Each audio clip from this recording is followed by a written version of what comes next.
네, 오래간만에 뉴스 국제 정세 이슈입니다. 최근에 이제 성탄절 콜라보로 기사 두 개를 엮어가지고 재미를 좀 봤죠. 간만에 기사로 또 몇 가지 올리고 있는데요. 이스라엘 관련 중동 정세 이슈입니다. 이제 기사가 몇 가지 계속 더 추가되면서 올라오고 있는데요. 저는 이제 YTN에서 짤막하게 다룬 이제 이스라엘의 다음 표적은 이제 후티다. 후티 반군 예멘을 이제 준 거주 주둔으로 하고 있는 반군 세력이죠. 복잡합니다. 이제 가자 전쟁이라고 하죠. 현재는 이제 가자 지구를 이제 통해서 하마스를 완전히 이제 전쟁 통해서 거의 몰락시키고 헤즈볼라 쪽 이제 레바논 쪽도 공습을 통해서 음, 소위 말하는 그 BP 테러 무시무시한 테러까지도 보여줬고 그리고 이란도 마찬가지로 지금 난처한 상황이죠 여러 가지로 거기에다 이제 후티 반군까지도 노리면서 예멘 공습도 들어갔다고 합니다. 이게 정말 전지적 이스라엘 시점으로 보면 모든 어떻게 보면 이제 중동판 테러와의 전쟁이라고 볼 수 있는 상황이겠네요. 근데 제가 지금 이 중동의 어떤 역사나 에, 어떤 정부 이 구조 이런 걸 잘 이해가 좀 안 되기도 하고 좀 지적 수준이 좀 많이 부족한 면이 있는데 그러니까 그냥 진짜 그 순위파 시아파 그것도 간신히 이해하는 정도고 지금 이 뭐 하마스는 이제 가자 지구를 중심으로 한 세력이고 헤즈볼라도 이제 레바논을 중심으로 하는 세력인데 단순히 반군이나 어떤 테러 조직을 넘어서서 거의 준정부 기관 정도까지도 왜냐면 가자는 아무래도 이스라엘의 어떤 구역 안에 있는 어, 시스템이니 아니, 뭐 지구 구역이니까 사실상 국가도 아니고 정부 형태가 있는 건 아니지만 그 지역을 어떤 어, 관리하는 그런 곳이고 레바논 같은 경우에도 거의 사실상 정부 자체가 무력화된 상태라서 헤즈볼라가 사실상 정부 역할까지도 하고 있다는 정도는 이게 지금 확실하진 않지만 그렇게 거의 되고 있고 그러니까 레바논에 어쨌든 사실상 정부 기능이 마비된 상태인 건 되게 오랜 상황이라고 하고 있고요.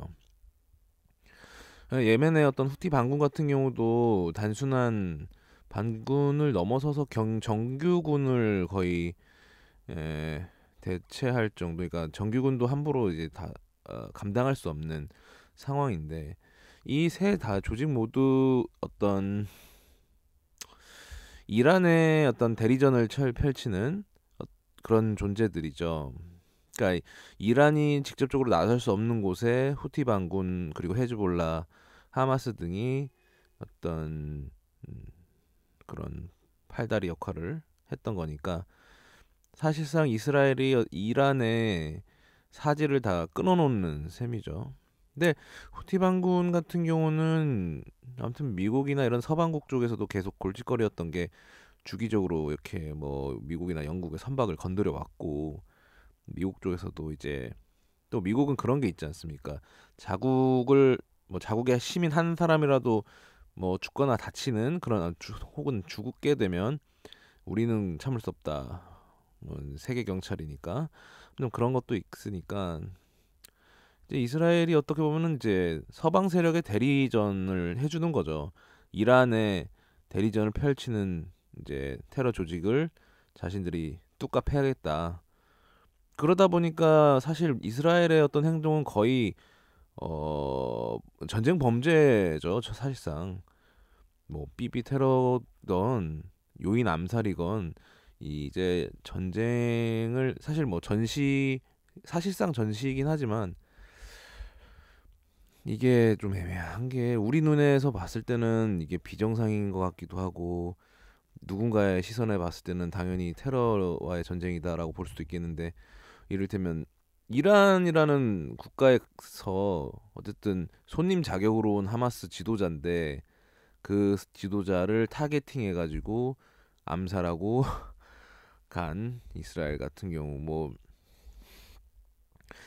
이제 뭐 헤즈볼라 쪽에서나 뭐 레바논 쪽에서 벌어지는 그 삐삐 테러도 마찬가지로 그들이 굉장히 민감하다 보니까 그 최신 뭐 무전기 이런 거를, 그러니까 최신의 어떤 스마트폰을 이용하지 않고 일부러 뭐 대충 그 약간은 예전 모델의 뭐 무전기나 이런 것들 삐삐 등을 이용해서 준비를 했던 것까지 다 파악해가지고 그거를 굉장히 오랜 기간을 두고 거기다가 다 폭발 기능이 있는 장치를 써 이렇게 심어놓은 그걸 보면은 이스라엘도 정상 국가라고 보긴 어렵지 않나. 물론 그 중동이란 공간 안에서 어 테러를 당해 왔던 것이 있기 때문에 이제 그들도 어떤 일종의 카운터 테러로, 사실상 카운터 테러긴 한데 테러리스트와 같은 방식으로 이제 진화를 해버린, 뭐 이를테면 뭐 괴물을 때려잡기 위해서 괴물이 된 상황이긴 한데,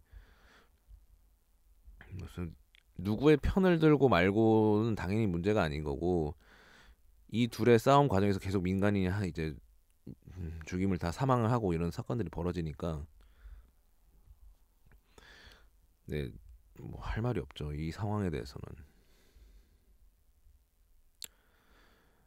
어쨌든 서방은 이스라엘에 대해서 사실상 묵인하고 있고, 뭐 국제사법재판소 뭐 이런 거에 올라갈 만한 일들도 다 묵인하고 있고, 사실 피해 대상들이 다 어떤 테러리즘에 해당하는 조직들이다 보니까 그 조직들이 주거로 주둔하고 있는, 주둔이란 표현은 좀 그렇지만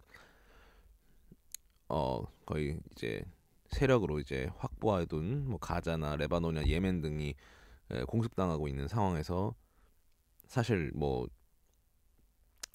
선전포고 뭐 이런 개념도 없고, 마찬가지로 테러 조직처럼 공습도 하고 있고, 그렇지만 사실상 묵인해주고 있는 상황이죠.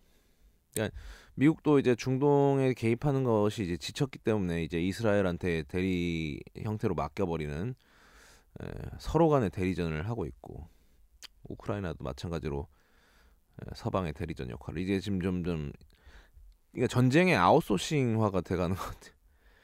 그러니까 모든 이 자본주의는 아웃소싱을 좋아하는 것 같아요. 전쟁도 아웃소싱하고, 기업들도 아웃소싱해서 하청에 하청, 전쟁도 하청에 하청, 그리고 군대도 하청에 하청이죠.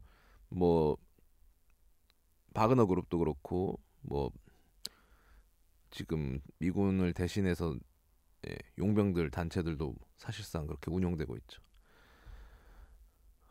이게 참 뭐가 맞는 건지 모르겠는데, 뭐 후티 반군을 옹호할 마음은 없지만 당연히 테러주의자들이니까.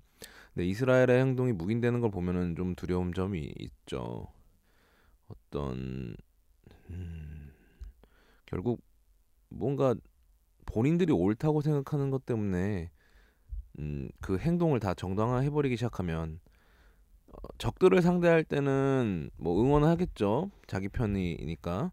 근데 그 총구가 본인들한테 향하기 시작하면은, 뭐 이를테면 이스라엘이란 정부 내에서, 정부 조직 내에서 반기를 드는, 음, 유대인은 안 건들겠지만 뭐 이 팔레스타인 계통의 그런 사람들은 불안에 떨겠죠. 지금은 우리가 서방 쪽의 어떤 좋은 우방이긴 하지만, 우리도 언젠가는 뭐 꼭 군사적인 위협이 안 될지라도 경제적인 위협은 항상 당할 수 있으니까 또 그래 왔고, 뭔가 항상 옳다라는 것을 위해서 모든 부정한 행동까지도 정당화하기 시작하면은 그 피해가 우리한테 왔을 때 어떤 방식으로 다가올지를 생각해보고 이것에 대해서 판단하는 게 좀 적절치 않을까 하는 생각이 듭니다. 물론 국제 정세기 때문에 딴 나라 남나라 얘기이긴 하지만 우리도 사실 그 시의성이 있다고 봐요. 분명 우리 편일 때는 옳다 옳다 하다가 상대방이 되었을 때 저건 아니다 아니다 이런 상황들이 벌어지고 있고, 그것들을 묵인해온 결과 거대한 거악이라는 게 등장했을 때 우리는 상상하지도 못했던 결과의 충격을 받고 음, 많은 혼란이 찾아오곤 하죠. 일단은 또 앞으로 어떻게 이스라엘 그 주변에 중동 정세가 변할지 계속 음, 좀 팔로우 해보고자 합니다. 아무래도 국제 이슈에 대해서는 말할 수 있는 거리도 좀 생기기도 하고 좀 편한 면이 있죠. 아무래도 국내 이슈는 뭐 조회수 뭐 한 10회 두 자리밖에 안 되긴 하지만 다 기록에 또 남으니까 어쩔 수가 없네요. 그래도 목소리를 내야 될 순간이 된다면 학고 유튜버지만 내겠습니다. 네, 감사합니다. 방구석 라디오였습니다.